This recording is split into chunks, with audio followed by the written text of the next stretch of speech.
하나님이 누구신가?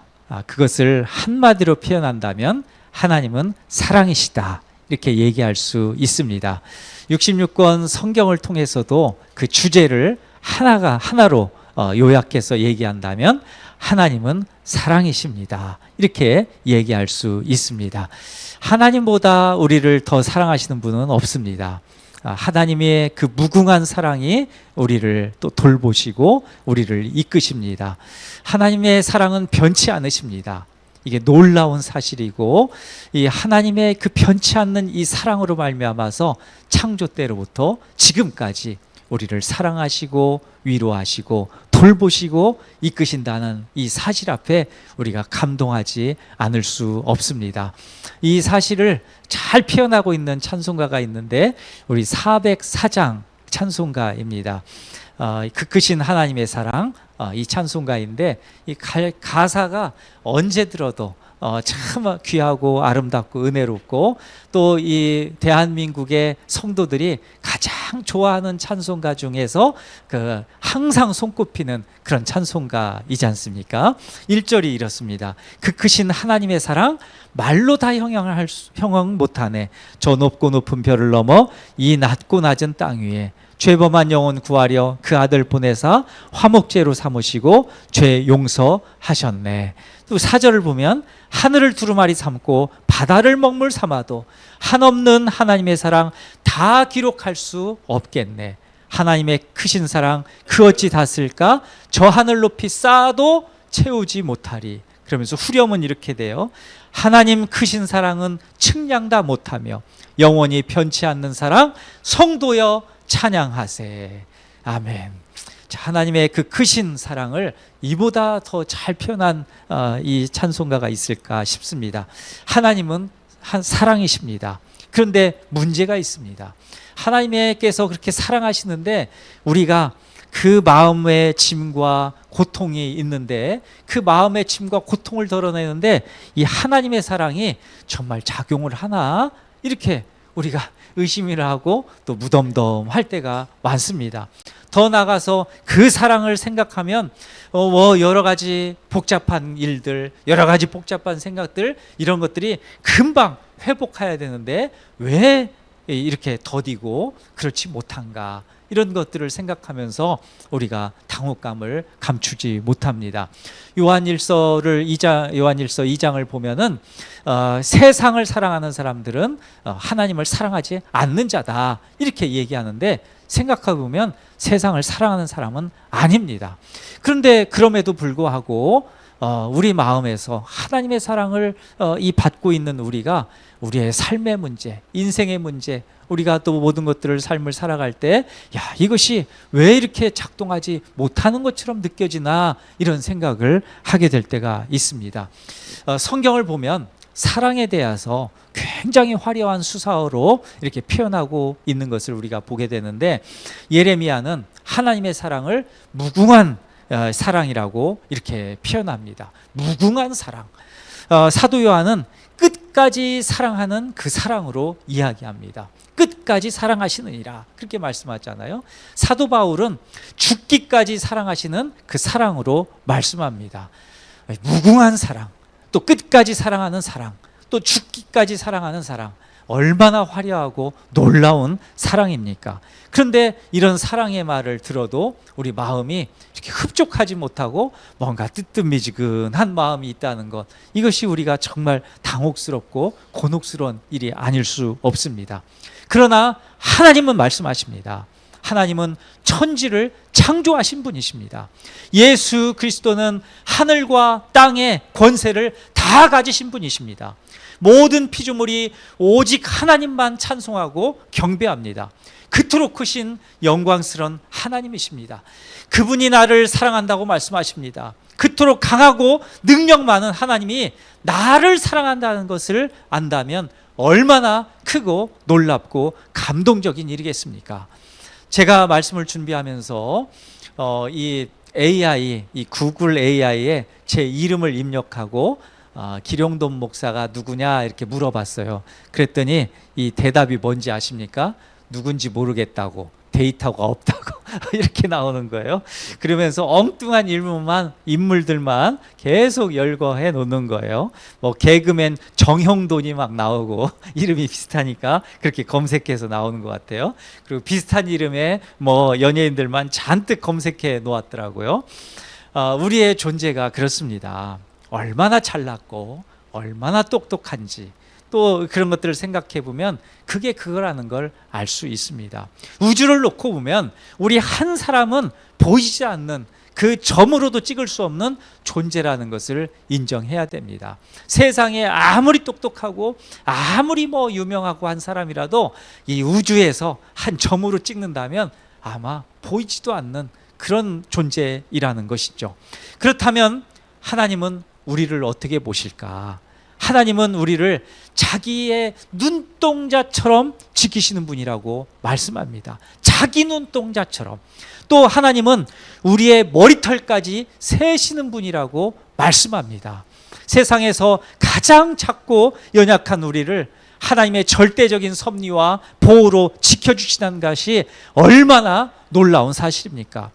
하나님이 우리를 얼마나 사랑하시는지 어떤 위험이나 또 그런 상황 속에서도 두려워하지 말라고 위로와 확신의 말씀을 들려주신다는 것이 얼마나 감동적입니까? 하나님은 우리를 사랑하십니다. 하나님이 우리를 얼마나 사랑하셨으면 그분의 독생자 예수 그리스도를 나를 대신해서 십자가에서 죽도록 하셨다는 것입니다. 내가 갚아야 할 빚을 하나님이 대신 속량해 주셨다는 것이 얼마나 위대한 사랑인지 모릅니다. 이것은 하나님이 우리를 극진히 사랑하시기 때문에 이루어지는 그런 일입니다. 예수님은 하나님이 보내신 분이며 그분의 아들입니다. 예수님은 죄와 사망을 이기시고 죄인들을 구원하시고자 세상에 오셨습니다. 이것을 이루기 위해서 반드시 필요한 사역이 십자가 죽음입니다.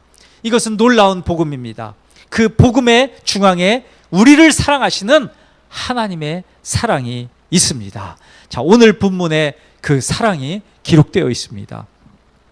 예수님이 십자가의 죽음을 이제 맞이하시죠. 십자가에 달리셨어요. 그 모진 고통과 조롱과 멸시와 천대를 다 받으신 거, 짊어지신 거죠. 근데 그 예수님이 십자가에 그 못 박히신 그 밑에 4명의 여인들이 있었습니다. 요한복음을 보면은 그 4명들의 여인들이 나오는데 첫 번째는 예수님의 어머니인 마리아가 그 십자가 도상에서 그 죽어가는 그 예수님을 바라보고 있습니다. 또 그 사도 요한의 그 어머니도 거기에 그 자리에 함께 있게 됩니다. 그리고 글로바의 아내 마리아라는 그 여인도 그 자리에 있죠. 그리고 마지막 한 여인, 그 여인은 막달라 마리아인데 귀신이 나간 7귀신이 나간 역사로 유명한 사람이죠. 7귀신으로 인생의 고통을 당하고 있을 때 예수님께서 그 모든 것들을 몰아내시고 깨끗하게 하시고 귀신을 쫓아내어서 정상적인 그 생활을 할 수 있도록 하신 그 은혜, 그 사랑을 가지고 마지막까지 십자가에서 지켜보던 그 여인 막달라 마리아와 그 4명의 여인들이 거기에 있는 것이죠. 예수님은 십자가에서 사랑하는 제자들에게 그분의 모친 마리아를 부탁합니다. 예수님은 그분의 모친을 잊지 않으셨습니다.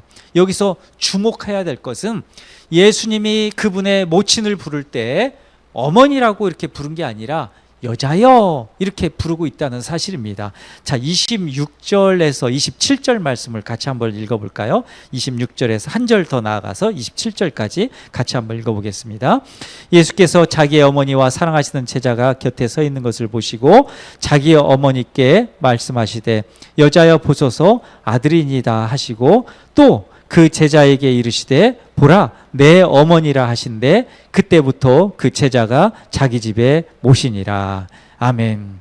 자, 예수님이 육신의 어머니를 이 어머니 이렇게 부른 게 아니라 여자여 여자라고 불렀던 이것 때문에 이렇게 오해도 있고 좀 그런 것들이 있습니다.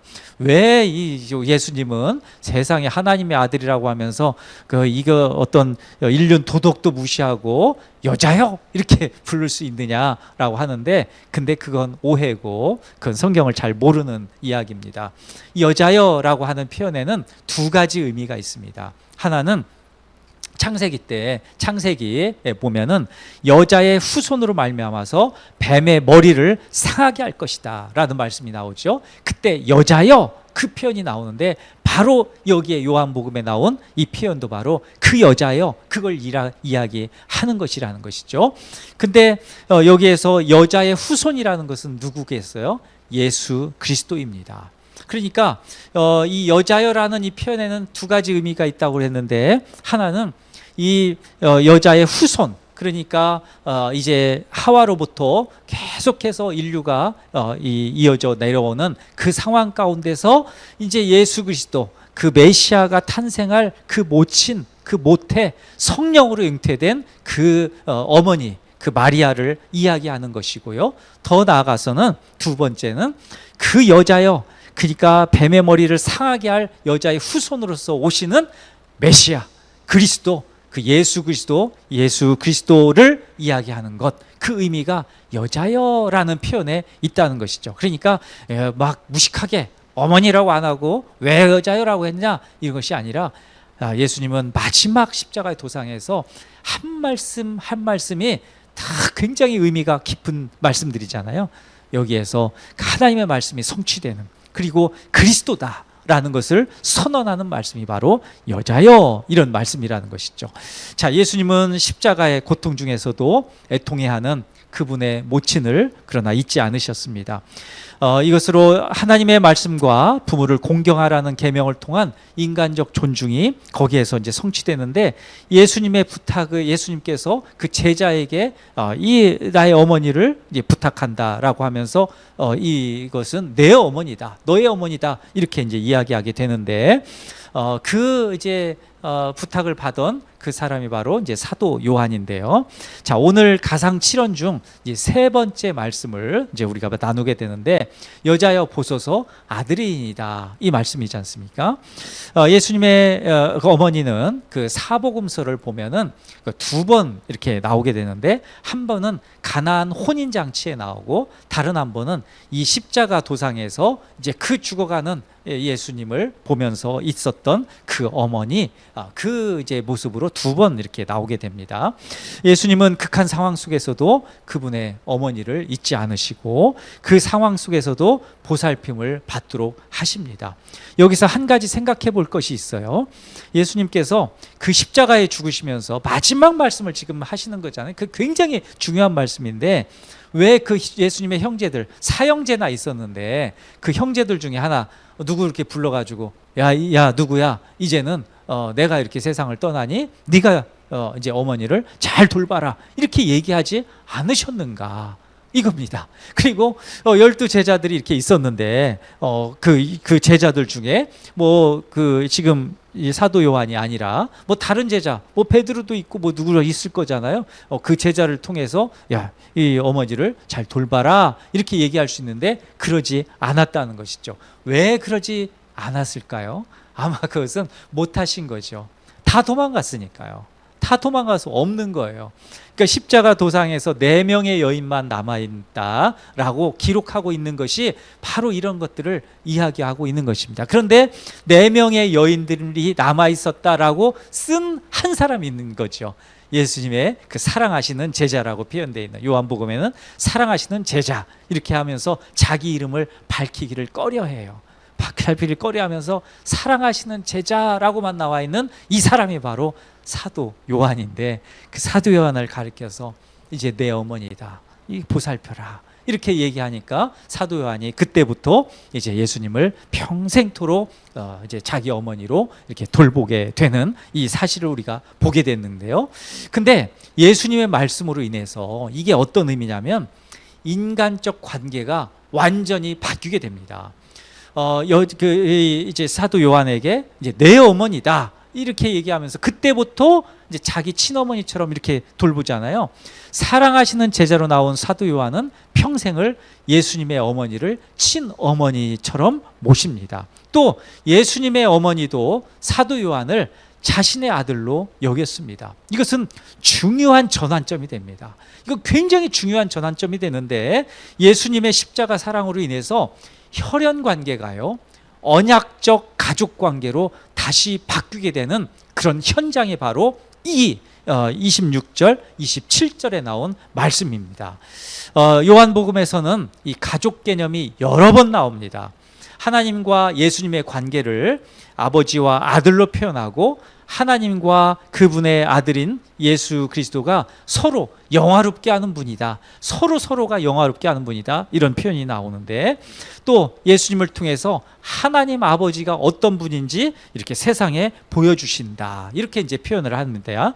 또 세상에 있는 자들은 예수님을 영접할 때 하나님의 자녀가 되는 권세를 얻게 된다. 영접하는 자, 곧 그 이름을 믿는 자들은 하나님의 자녀가 되는 권세를 이제 받았다. 이 말씀이 있잖아요. 그 말씀처럼 영접하는 자들은 하나님의 자녀가 되는 권세를 얻는다. 이렇게 말씀해요. 이것은 혈통으로나 육적으로나 사람의 뜻으로 되지 않는다. 오직 하나님의 사랑으로만 가능하다. 이걸 말씀하고 있는 것이죠. 자, 예수님의 공생애 동안 해프닝이 있었죠. 예수님께서 성전에서 여러 사람들을 이렇게 가르친 적이 있죠. 근데 이 형제들, 어머니와 형제들이 찾아와요. 그러니까 한 제자가 그 중에 예수님한테 말씀하죠. 형제들이 찾아왔습니다. 어머니도 오셨습니다. 이렇게 얘기하니까 예수님께서 그 유명한 말씀하시죠. 마태복음 24장 12장 48절에서 50절에 있는 말씀인데 그걸 요약하면 이런 말씀이죠. 누가 내 어머니며 내 동생들이냐? 누구든지 하늘에 계신 내 아버지의 뜻대로 하는 자가 내 형제요 자매요 어머니이다. 예, 이 말씀을 하셔요. 누가 내 어머니고 누가 내 동생이냐? 하나님의 뜻대로 행하는 자들, 그분이 바로 내 형제고 내 자매고 내 어머니다. 이렇게 말씀을 하신다는 것이죠. 자, 예수님이 세상에 오셔서 십자가의 사랑을 보이신 것은 우리와 언약적 가족 관계를 맺게 하기 위한 것입니다. 천국은 혈연, 지연, 학연, 더 나아가서는 어떤 경험이나 지식이 많다고 돈이 많다고 갈 수 있는 곳이 아니지 않습니까? 오직 천국은 예수님을 믿고 이 언약적 가족이 된 자들만 들어갈 수가 있습니다. 예수님이 부활하시고 울고 있는 그 막달라 마리아에게 나타나시죠. 7 귀신을 들어서 고생했던 그 막달라 마리아에게 주님이 나타나십니다. 그리고 그분의 그 부활하신 몸을 보이셔요. 부활했다. 그것을 막달라 마리아가 보고 얼마나 감격했겠어요. 그런데 예수님께서 막달라 마리아에게 하나를 이야기하셔요. 제자들 가서 제자들을 불러와라. 그래서 이 내가 부활했다는 것을 증명하겠다, 말씀하겠다. 뭐 그런 의미로 이제 말씀하는데 형제들 가서 그 제자들을 불러오라고 하는데 그때 호칭이 바뀌어요. 제자들을 불러와라 이렇게 말씀하시지 않고 내 형제들에게 가서 일러라. 내 형제들이라고 말씀해요. 내 형제들은 예수님의 그 사형제를 얘기하는 게 아니에요. 그 제자들, 예수님과 함께 관계를 맺었던 그 모든 사람들을 이야기하면서 내 형제들을 데리고 와라. 이렇게 하면서 내 형제들이라는 호칭을 사용합니다. 그러니까 예수님의 십자가 사랑은 그 모든 사람들을, 예수를 믿는 모든 사람들을 하나님과 한 가족이 된 그런 언약적 관계로 지금 말씀하고 있다는 것이죠. 예수님의 십자가 사랑은 우리를 하나님과 가족이 되게 하신다는 사실입니다. 십자가 사랑이 이토록 놀랍습니다. 그 무궁하신 하나님의 놀라운 사랑, 그 천지를 만드시고 또 이 세상 권세를 다 가지신 그 하나님과 우리가 가족이 된다? 이건 엄청난 사실이라는 것이죠. 서로 사랑하는 사랑이 얼마나 고귀하고 놀라운 것인지 알게 하는 소설이 있습니다. 자, 오 헨리라는 분인데 이 1800년도, 1900년도를 살았던 분이신데요. 크리스마스 선물이라는 그 유명한 단편 소설이 있습니다. 1905년, 1906년도에 이제 출간된 소설인데 거기에 가난한 부부가 나옵니다. 우리가 다 아는 소설인데 내용은 이렇잖아요. 가난한 두 부부, 그러니까 한 부부가 나오는데 크리스마스를 맞아서 서로에게 정말 그 값진 선물을 해주고 싶은 거예요. 근데 이 가난한 이 부부가 이 돈이 없으니까 멋진 선물을 할 수가 없는 거예요. 근데 서로에게 필요한 게 뭔가 생각하다가 아내가 남편의 손목시계를 보는 거예요. 그래서 시계는 있는데 시계의 줄이 다 낡아 빠진 거예요. 그래서 저 시계줄을 이 멋진 예쁜 아름다운 것으로 이렇게 선물을 해야 되겠다. 그렇게 이제 마음을 먹죠. 또 이제 남편은 그 아내의 길고 아름다운 머릿결을 이렇게 빗어줄 그 참 멋지고 예쁜 그런 빗을 이게 선물해야 되겠다. 이렇게 이제 생각을 합니다. 그런데 서로가 돈이 없잖아요. 가난한 부부였기 때문에. 그런데 서로의 가장 귀한 것들을 팔아서 그것을 이제 마련합니다. 그리고 마침내 이제 크리스마스가 되어서 서로의 선물을 이렇게 보여줬는데 그 아내가 이 남편의 손목에 채워질 그 시계줄을 이제 선물하려고 하는데 남편의 손목에 시계가 없는 거예요. 그 남편은 시계를 팔아서 이 아내의 선물을 마련하기 위해서 시계를 팔아버린 것이죠. 근데 남편이 이제 빚을 꺼내면서 이걸 그 아내에게 선물하려고 그래요. 근데 그 아름답고 그 길었던 그 아내의 이 머리가 없는 거예요. 이제 잘라가지고 파는 거죠. 그래서 시계줄을 산 것이죠. 그리고 남편은 그 빚을 놓고 서로가 우리가 뭐 그림책 동화에서도 이렇게 보면은 그 가난한 부부가 식탁에 앉아서 서로의 선물을 내놓는데 깜짝 놀라면서 거기에서 서로가 부둥켜 안는 그런 모습을 보았을 것입니다. 그 서로가 이 선물을 놓고는 엉뚱한 선물을 했는데 남편이 아내 보고 이 양반아 왜 이 바보 같은 일을 했어? 라고 하면서 윽박지르지 않았습니다. 그 아내도 아니 당신은 왜 이런 일을 했어요? 라고 이렇게 서로 싸우지 않았습니다. 서로에게 필요한 것이 무엇인지 이 보면은 엉터리 같은 그런 선물일 수 있지만 서로가 얼마나 사랑하는지 그 선물을 보면서 서로가 알게 된 것이죠. 그 눈물을 흘리지 않을 수 없는 그런 아름다운 장면이 아닐 수 없습니다. 오 헨리 그 단편 소설 크리스마스 참 멋진 소설입니다. 자, 여기에서 우리는 하나님의 사랑을 함께 알게 됩니다. 하나님은 우리를 이처럼 사랑하십니다. 하나님의 사랑은 자신을 십자가 죽음에 드림으로 우리를 사랑하십니다. 가장 소중한 것을 우리에게 선물로 주신 것이죠. 그게 바로 십자가 사랑, 십자가의 죽음, 바로 그것입니다.